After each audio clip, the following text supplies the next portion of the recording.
오늘 밤에 저희들이 잠언서 23장과 24장 두 장의 말씀을 읽었습니다. 조금 길었죠. 근데 말씀 한 구절 한 구절이 우리에게 유익이 되고 또 하나님의 백성이 이 세상에서 어떻게 지혜롭게 살 것인가에 대한 그 내용이 잠언서에 기록되어 있습니다. 계속해서 저희들이 잠언서를 보고 있는데요. 오늘 두 장 가운데 몇 가지를 묵상하고 하나님의 거룩한 백성으로서 이 말씀을 삶 가운데 어떻게 응용하고 또 적용하고 말씀을 붙잡고 살 수 있는가를 우리가 묵상하면서 말씀으로 승리하는 삶 가운데 하나님께 영광 돌리는 우리가 되기를 원합니다. 여러분 먼저요. 23장 2절에 보니까 관원과 함께 음식을 먹게 될 때에 함께 먹는 사람이 누구인지 생각해 보라 라고 말하면서 이렇게 말을 합니다. 자, 2절을 보십시오. 만일 음식을 탐하는 자이거든 내 목에 칼을 둘 것이니라. 세상에 음식을 탐하는 자인데 목에 칼을 둬라라는 게 이게 무슨 말입니까? 그의 맛있는 음식을 탐하지 말라. 그것은 속이는 음식이니라. 이렇게 돼 있죠. 여러분 여기서 관원과 함께 음식을 먹는다라는 것은요. 음식을 먹는 목적이 먹기 위해서, 그러니까 음식을 먹기 위해서 모였다라는 게 아니다라는 거예요. 무슨 얘기냐면요. 관원이 있다라는 것은 중요한 논의가 있다라는 거죠. 중요한 논의 때문에 서로 만나서 얘기를 하는데 그 중요한 것은 없어버리고 단지 자기의 육신의 필요 그것만을 위해서 음식을 탐하게 될 때는 여기에서 말하는 그 관원으로 인하여 이 만남의 본질을 놓치고 눈앞에 놓인 그런 음식을 먹는 데만 전념하게 된다면 그는 이것으로 인하여 낭패를 보게 될 것이다 라는 말씀을 말하고 있는 것입니다. 여러분 우리가 식탐이 있는 분들이 있잖아요. 있어요. 근데 잘 안 고쳐져요. 그것이요. 많은 이들을 보게 됩니다만 그러나 여러분 어떤 모임이든요. 하나님의 뜻을 먼저 기억해야 됩니다. 어떤 순간이든 어떤 고난이 올 때도 마찬가지고요. 그 순간 육신적인 정욕을 따라서 눈앞에 보이는 것을 탐하게 되면은 결국 그것 때문에 망하게 된다라는 것을 말합니다. 특히 관원 앞에서라고 말하죠. 관원이라는 것은 이제 어떤 권세가 있고 능력이 있고 이런 사람들을 얘기합니다. 다시 말하면은 뭔가 중요한 회의를 하기 위해서 뭔가 중요한 계획을 논의하기 위해서 모였는데 그것은 어디 가버리고 단지 눈앞에 보이는 먹을 거에만 급급하는 사람은 이러한 낭패를 보게 된다라고 성경 말합니다. 여러분 우리가 로마서 14장 17절에서 성경은 말합니다. 하나님의 나라는 먹고 마시는 데 있지 않다라고 말합니다. 하나님의 나라는 성령 안에서 의와 평강과 희락이다라고 우리에게 가르쳐주죠. 다시 말하면 우리가 이 세상 살아갈 때 뭐 어떤 사람 복 받았다라고 말하면서 뭐 부자가 되고 잘 먹고 잘 살고 이게 복이 아니다라는 걸 우리는 너무나 잘 압니다. 예수님께서 복에 대해서 우리에게 가르쳐 줬잖아요. 마태복음 5장에서 팔복에 대해서 가르쳐 주면서 말씀을 합니다. 그러면 뭐냐면 뭐가 복이냐면은 하나님의 마음과 하나님의 뜻을 가지고 사는 이들. 이걸 먼저 기억하라고 말합니다. 여러분 많은 세상 사람들은 무엇을 먹을까 무엇을 입을까 무엇을 마실까에 집중하고 있습니다. 그래서 마태복음 6장에 보면 예수님께서 가르쳐 주신 말씀이 있죠. 너희는 무엇을 먹을까 무엇을 마실까 무엇을 입을까 그것 때문에 염려하고 걱정하지 말라라는 거예요. 그러면 하나님의 백성은 뭘 가지고 살아야 되냐면은 먼저 그의 나라와 의를 구하라라고 말합니다. 그러면 모든 것을 너희에게 더해 주겠다라고 약속을 하죠. 그러니까 여러분 여기서 먹기 위하여 눈에 보이는 그것에 집착하지 말고 왜 모였는지 함께 나누고 의논하고 한 그 더 위대한 것 하늘의 것 위의 것을 바라보고 살 것을 지금 성경 말해주고 있는 거예요. 그래서 하나님을 믿는 백성들은 이 육신의 눈으로 사는 자들이 아니라 말씀의 눈으로 사는 자임을 영의 눈으로 사는 자임을 성경 우리로 하여금 알게 합니다.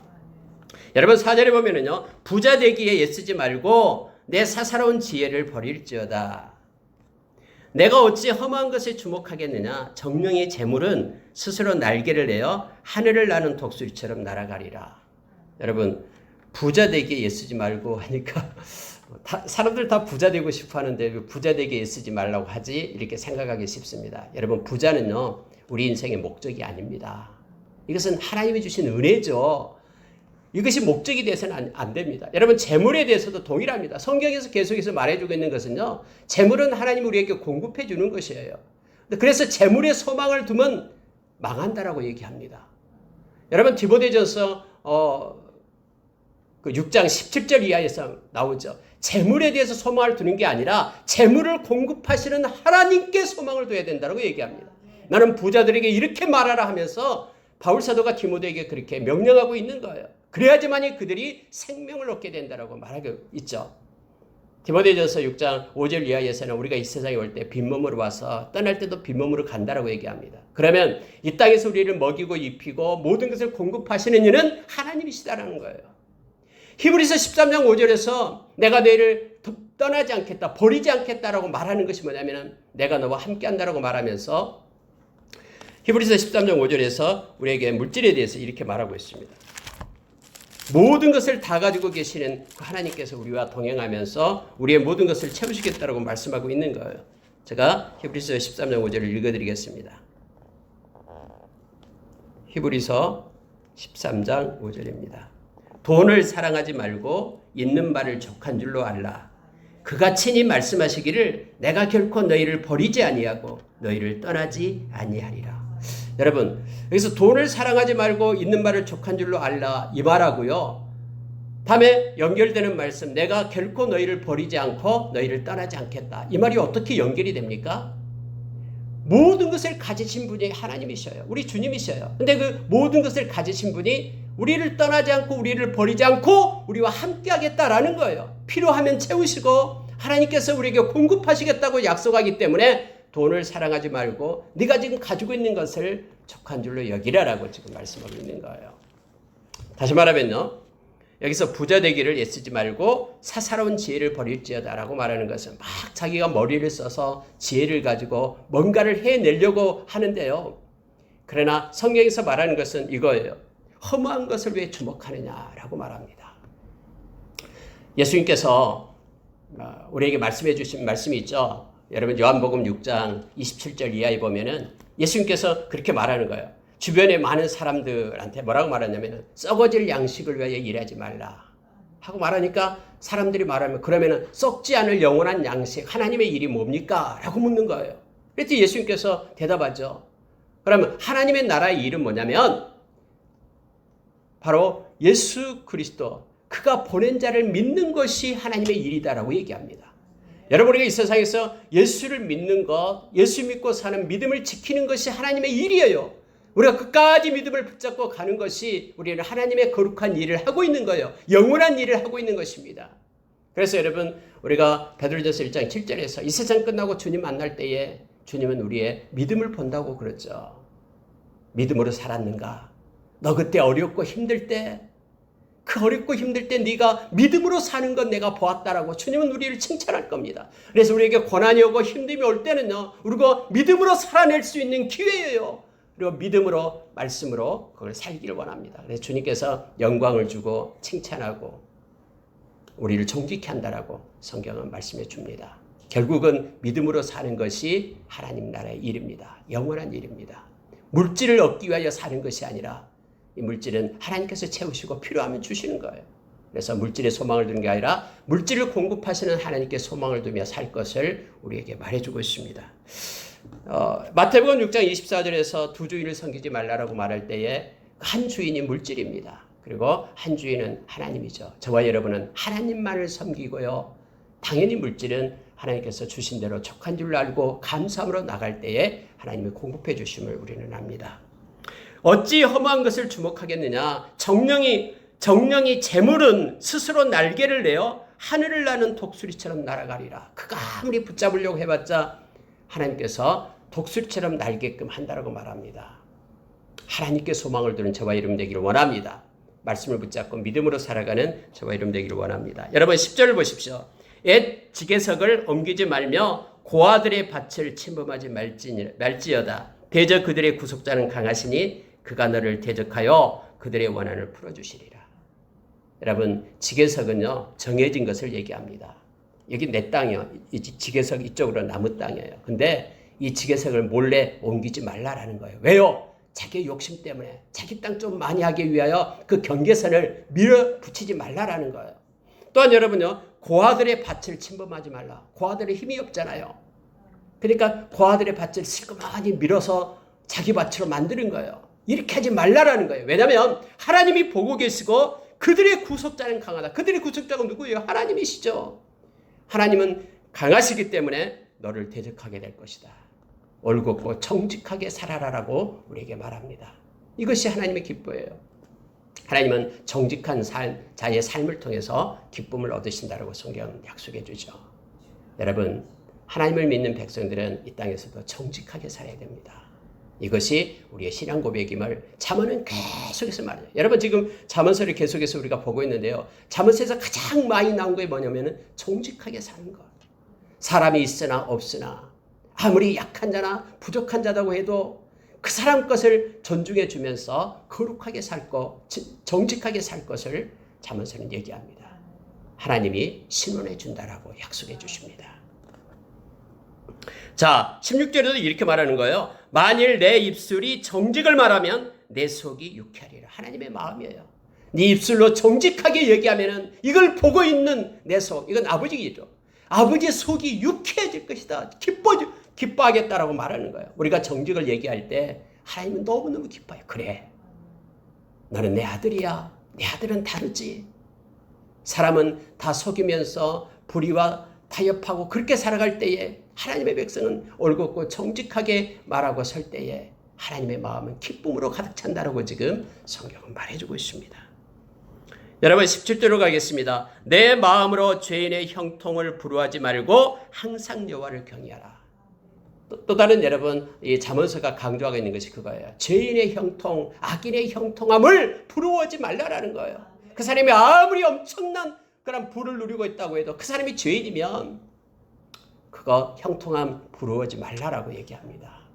계속해서 반복하고 있는 내용이 바로 그거예요. 여러분, 24장 1절에 한번 보십시오. 24장 1절을 보니까 너는 악인의 형통함을 부러워하지 말며 그와 함께 있으려고 하지도 말지어다. 여러분, 어떤 부자 옆에 있으면 뭐 조금이라도 자기가 떨어질까 봐 막 부자 옆에 붙어 있고 이런 사람이 있잖아요. 근데 성경은요, 옆에 있으려 하지도 말라라고 얘기하는 거예요. 여러분, 학생들, 또 저도 뭐 학생 지도해 봐서 알겠습니다만은 막 부자에 가지고 먹을 거 맛있는 거 싸우고요, 뭐 좋은 것, 뭐 과자 같은 거 많이 있고 막 친구들이 따라다녀요. 좀 얻어 먹으려고. 네, 여러분, 하나님의 백성은요, 악인의 형통함을 부러워하지 말 뿐만 아니라 그 옆에 있으려고도 하지 말라라고 얘기합니다. 왜냐하면 하나님의 때에 심판이 기다리고 있어요. 아니, 그 옆에 있다가 악인의 심판할 때 같이 그 심판 자리에 서게 되면 어떡해요? 그래서 그 옆에 있지도 말라라고 얘기합니다. 이 말씀이 계속되는 거예요. 여러분, 24장 19절도 보십시오. 24장 19절에 보니까요, 너는 행악자들로 말미암아 분을 품지 말며 악인의 형통함을 부러워하지 말라. 악을 행하고 나쁜 짓 하고 탈세하고 그렇게 거짓되게 속여서 막 재산을 축적하고 눈가름하면서 막 그렇게 모아놓은 거, 그거 부러워하지 말라라고 얘기합니다. 또 불평도 하지 말라. 하나님이 왜 저 사람은 저렇게 부자고 나는 그렇지 않아요? 이렇게 불평조차도 하지 말라라고 말해요. 하나님께서는 늘 말씀해 준 거 있잖아요. 악인도 쓸모가 있다라는 거. 왜냐하면 악인의 때에 사용하려고 악인을 아껴둔다라고 얘기합니다. 그때를 기다리고 있는 거예요, 하나님께서는요. 왜 악인은 아직까지 심판을 받지 않고 저렇습니까? 하면서 불평하고 원망하지 말 것은 하나님의 계획 속에 있고 하나님의 시간표 속에 있다라는 것을, 심판의 시간표 속에 있다라는 것을 성경은 말해주고 있습니다. 여러분, 왜 우리가 악인의 형통함, 죄인의 형통을 부러워하지 말고 항상 여호와를 경외해야 되냐면요, 성경은 23장 18절에서 이렇게 말합니다. 정령이 내 장래가 있겠고 내 소망이 끊어지지 아니하리라. 이것 때문에 그래요. 여러분, 하나님의 백성은요, 장래가 있습니다. 우리 인생의 끝자락에 하나님께서 안전한 그런 항구 본향으로 인도하십니다. 저와 여러분은 장래가 있어요. 그렇기 때문에 영원한 억만년 계속되는 영원한 하나님의 나라, 그 영원한 생명이 우리에게는 주어졌어요. 이것은 세상의 어떤 것으로도 바꿀 수 없는 거죠. 천하를 다 준다 해도 바꿀 수 없는 것을 이미 우리의 장래는 그렇게 영원한 생명으로 우리에게 주어졌습니다. 믿음의 결국이 뭡니까? 이 땅에서 잘 먹고 잘 사는 게 믿음의 결국입니까? 아니잖아요. 베드로전서 1장 9절에서 믿음의 결국은 영혼의 생명, 영생이다라고 우리에게 말해줍니다. 영혼이 생명 얻는 것입니다. 믿음의 결국은 영생이니라 우리에게 가르쳐주죠. 이미 우리는 장래가 있어요. 얻었어요. 우리의 소망은 끊어지지 않아요. 그렇기 때문에 악인의 형통함을 부러워하지 말라라는 거예요. 아니 한번 생각해 보십시오. 내가 막 1,000억을 가지고 있어요. 근데 100만 원 없다고 다른 사람 100만 원 가진 것을 저 사람 100만 원 가지고 있다는 막 부러워서 뭐 합니까? 1,000억을 가지고 있는 사람이 100만 원 가지고 있는 사람 부러워서 부럽다 이렇게 보고 있는 사람 어디 있어요? 이 세상에 아무리 부자라고 해도 우리의 장래는 영원한 생명, 하나님 나라에 근거된 기업이 있어요. 엄청난 게 기다리고 있습니다. 그래서 우리는 악인의 형통을 부러워하지 맙시다. 성경에서 우리에게 말씀해 주는 내용이 바로 그것입니다. 자, 성경에서는요, 이 세 가지 사람들을 사귀지 말라고 얘기합니다. 자, 20절 보십시오. 술을 즐겨하는 자들 사귀지 말라. 고기를 탐하는 자들 사귀지 말라. 그들과 더불어 사귀지 말라. 21절에 술 취하고 음식을 탐하는 자는 가난하여질 것이요 잠자기를 즐겨하는 자는 헤어진 옷을 입을 것임이니라. 세 가지를 얘기합니다. 술 취하는 자, 그들은 방탕한 자다라고 얘기하죠. 술 취한 자 사귀지 말고요. 고기를 탐한 자, 이거죠. 고기를 탐한다 그러면 이제 막 좋은 음식 먹으려고 하고 막 이런 먹는 것에 그냥 올인하는 사람들 있잖아요. 그리고 또 하나는 이게요, 잠자기를 좋아하는 게으른 자를 얘기합니다. 그들은 다 가난하여질 것이다라고 성경은 말하고 있습니다. 물론 뭐 부자니까 좋은 음식 먹을 수 있고 그러겠습니다만은 성경에서 우리에게 가르쳐 주는 것은 그러면 어떻게 해야 되냐면 저와 여러분은 하나님의 거룩한 자로 설 것을 말합니다. 다시 말하면 충성된 자로 설 것을, 부지런한 자를 성경에는 충성된 자로 얘기합니다. 하나님이 세워진 그 자리에서 충성스럽게 우리를 서면 됩니다. 믿음을 지켜내면 됩니다. 그래서 주님 만나면은 주님의 칭찬받고 하나님께서 예배해 주신 영원한 나라에 우리가 들어가게 됨을 알게 됩니다. 23절에 가면은요, 진리를 사되 팔지는 말며 지혜와 훈계와 명철도 그리할지니라. 여러분 이 말씀은요, 사긴 사되 팔지 말라라고 얘기합니다. 여러분 보배롭고 존귀한 것은 우리가 사야 됩니다. 근데 그것을 절대로 잊어버려서는 안 됩니다. 예수 그리스도는 보배입니다. 성경에서 말하죠. 예수 그리스도는 지혜와 지식의 근본이 되고요, 보배입니다. 우리는 질그릇이고 질그릇 안에 보배를 가졌어요. 그 보배가 있어야지만이 우리가 가치가 있는 거예요. 여러분 우리가 생명이 있는 이유가 뭐냐면요, 예수 그리스도가 생명이기 때문에 그래요. 그 생명 되신 예수님이 우리 안에 있기 때문에 우리가 생명을 얻는 거예요. 그래서 요한복음에서는 계속해서 예수님은 생명의 떡이다, 생명의 빛이다, 길이요 진리요 생명이다, 부활이요 생명이다. 여러분 예수님만이 생명이에요. 그분은 보배예요. 그래서 보배를 우리가 얻었으면 절대로 잃어버려서는 안 돼요. 여러분 사긴 사되 팔지 말라고 얘기합니다.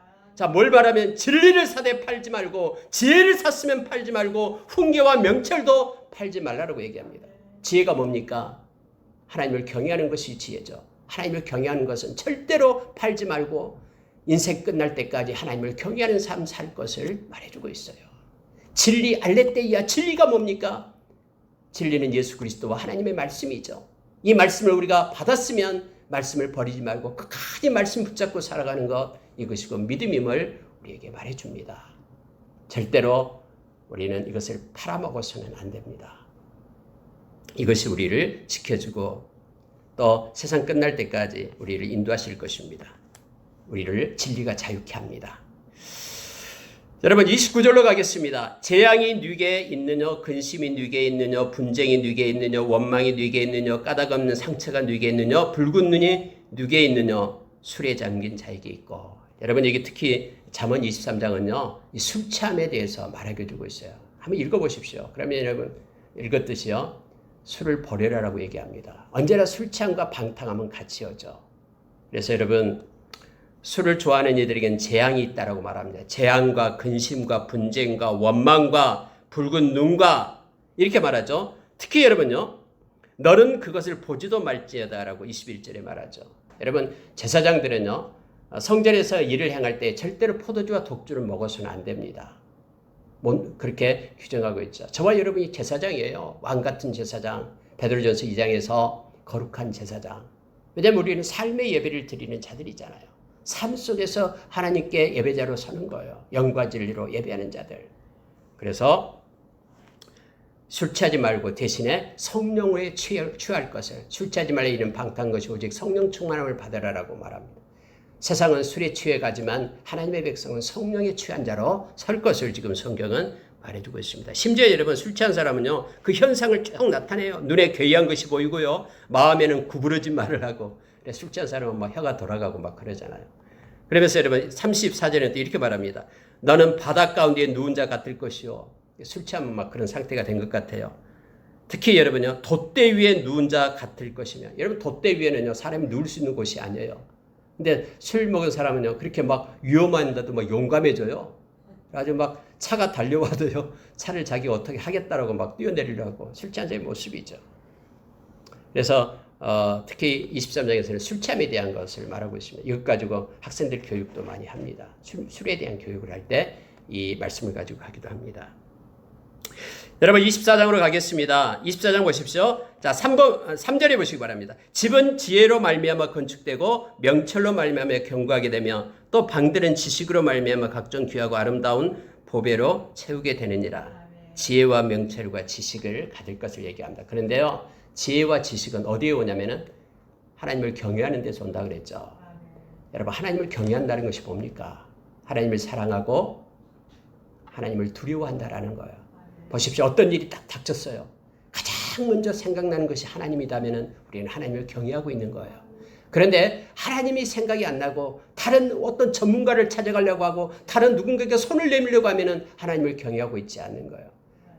무슨 일을 하게 될 때 이거 보니까 나쁜 일도 있잖아요. 거짓말을 하려고 할 때는 나쁜 일을 하잖아요. 그때 여러분요. 하나님이 이거 보면 안 되지. 하나님 마음이 아프지. 내가 이 일을 하면 안 되지 라고 하는 것이 경외하는 거예요. 여러분 우리가 무슨 일 할 때 가장 무서운 사람이 생각나서 못하는 그 경우도 있죠. 어렸을 때 아버지가 무섭잖아요. 그래서 아버지가 혼내면 안 되는데, 이것이 경외함, 두려워한다라는 그런 말씀이에요. 여러분 하나님을 생각하고 무슨 일을 하고요. 이거 하면 하나님이 너무너무 기뻐하실 거야. 하나님께서 말씀에 이렇게 하라고 했어. 그래서 나는 이 말씀을 순종해. 하나님을 경외하는 것입니다. 하나님을 경외하는 자에게 주시는 복에 대해서는 엄청나요. 성경에 보면 하나님 경외하기를 배우고 하나님 경외하기를 가르치라라고 얘기했어요. 하나님 경외하기를 가르쳐야 돼요. 자녀들에게요. 그래서 먼저 하나님을 생각하라고 해야 돼요. 사람을 보고 세상을 보면서 두려워 떠는 자가 아니라, 그거 두려워하지 말고요. 그거 두려워하면요 올무에 걸리게 되어 있어요. 성경대로요. 그러나 하나님을 두려워하고 경외하는 자는 안전합니다. 하나님을 의지하기 때문에요. 하나님을 두려워하고 하나님을 경외하는 자에게는 시편 25편에서 하나님이 친밀함을 주겠다고 말하고 그의 인생길을 지도하겠다고 약속했어요. 그리고 하나님께서 평강을 주시겠다고 약속합니다. 하나님을 경외함, 그것이 바로 우리의 지혜고 명철이고 지식임을 성경 말합니다. 우리의 인생을 이렇게 세워가기를 원합니다. 여러분, 자 10절로 가겠습니다. 24장 10절에 보면요, 네가 만일 환난 날에 낙담하면 내 힘이 미약함을 보임이니라. 여러분 이게 무슨 뜻입니까? 환난이 오면 대부분 낙담을 하죠. 고난이 오고 어려움이 오면은 막 주저앉고 절망하고 어떻게 할까 탄식하고 그러죠. 근데요, 하나님의 백성은 어려움이 오고 절망 때가 올 때에 낙심하여 주저앉아 있으면 안 됩니다. 여러분 우리가 잘 아는 갈라디아서 6장 9절의 말씀이 있죠. 그렇죠? 선한 일을 행하다가 이렇게 여러 가지 어려움과 고난이 와요. 그럴 때 여러분 낙심하지 말고요. 절대로 포기하지 마십시오. 하나님의 때가 되면은 반드시 하나님께서는 그걸 이루어 주십니다.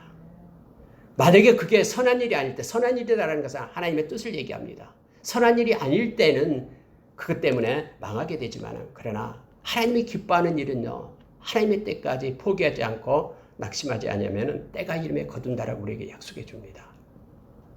저와 여러분은 하나님의 말씀을 가지고 살아가는 사람들입니다. 만일에 환난 날에 네가 낙담하면 내 힘이 미약함을 보임이니라. 나는 힘이 없다라는 거예요. 우리가 믿음의 힘이 없을 때요, 우리는 가장 먼저 나타나는 게 뭐냐면 걱정, 염려입니다. 그게 마태복음 6장에서 나온 것이죠. 올리고피스도 믿음이 작은 자야. 왜 걱정하느냐? 왜 염려하느냐? 여러분 믿음이 떨어지면요 두려워요. 세상이요.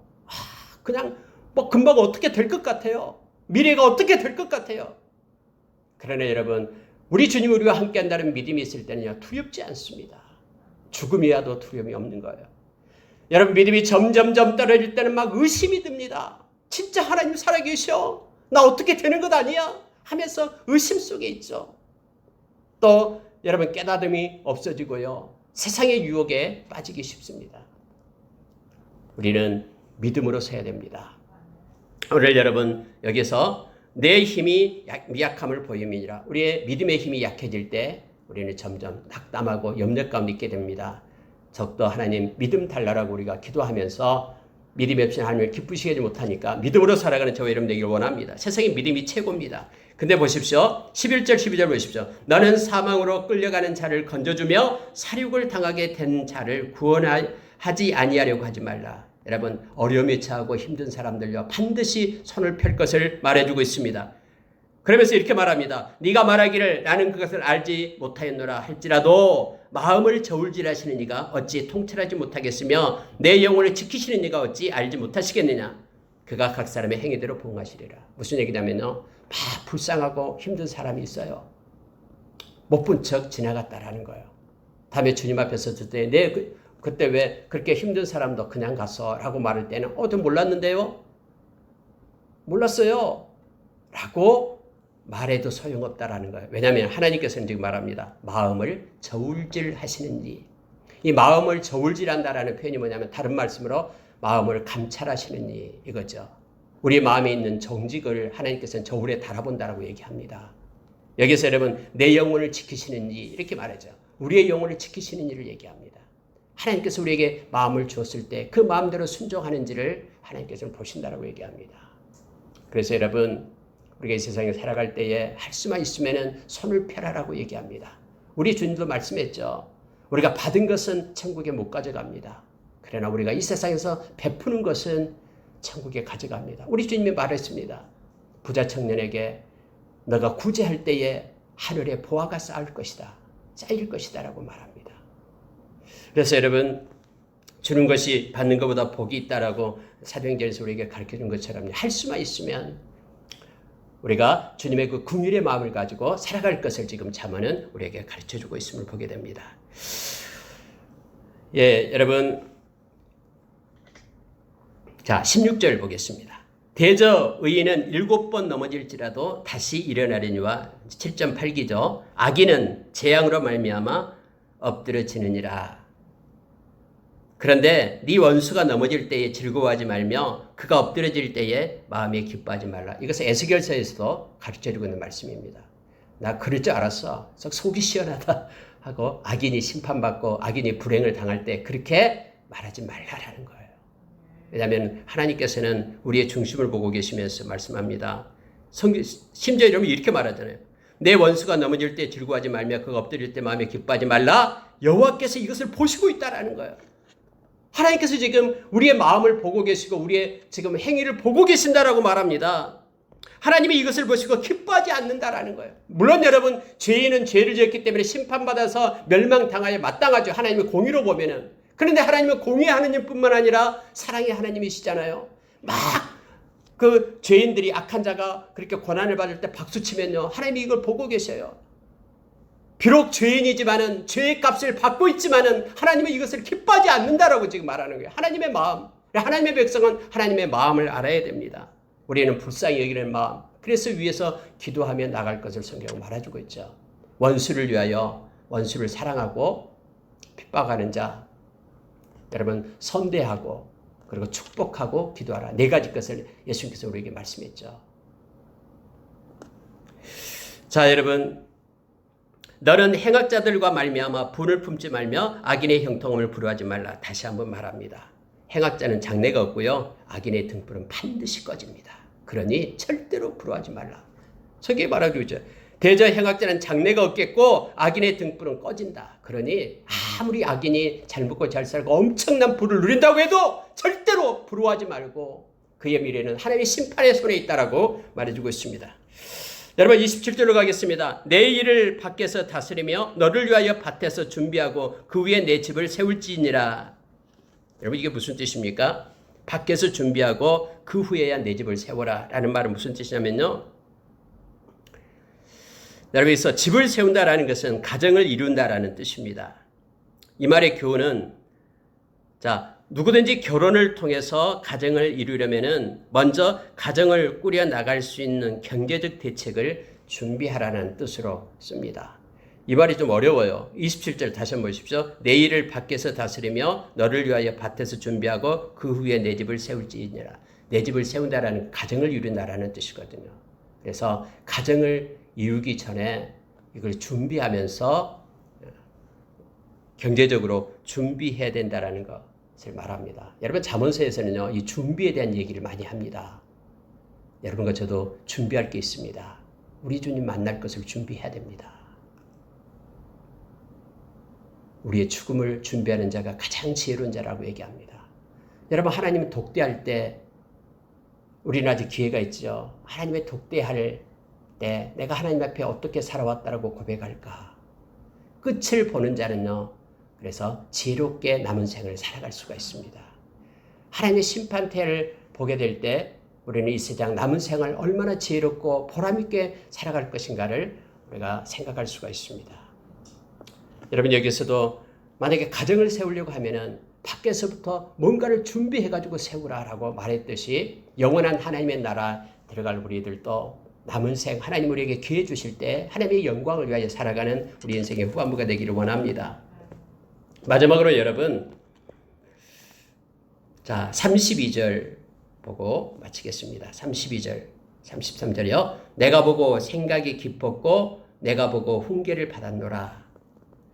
네가 좀 더 자자 좀 더 졸자 손을 모으고 좀 더 누워있자 하니 내 빈궁이 강도같이 오면 내 궁핍이 군사같이 이르리라 라고 말합니다. 내가 보고 생각이 깊었고 내가 보고 훈계를 받았다. 교훈을 받았다라는 거예요. 근데 생각이 막 깊은 생각이 들었다라는 겁니다. 뭘 보고요? 뭘 봤냐면요. 게으른 자의 밭을 지나가고요. 지혜 없는 자의 포도원을 지나갔다라는 거예요. 그랬더니 이것은 인생을 얘기하는 거예요. 게으른 인생 그리고 지혜 없는 그런 인생을 지금 말하고 있습니다. 근데 거기에 가시덤불이 딱 있는 거예요. 매지도 않아가지고 풀 같은 걸로 가득 찬 가시덤불로 가득 차 있고요. 거친 풀로 덮여 있고요. 포도원의 그 담은 헐어져가지고는 쌓여 있지 않고요. 게으른 내 모습이에요. 게으른 자의 모습.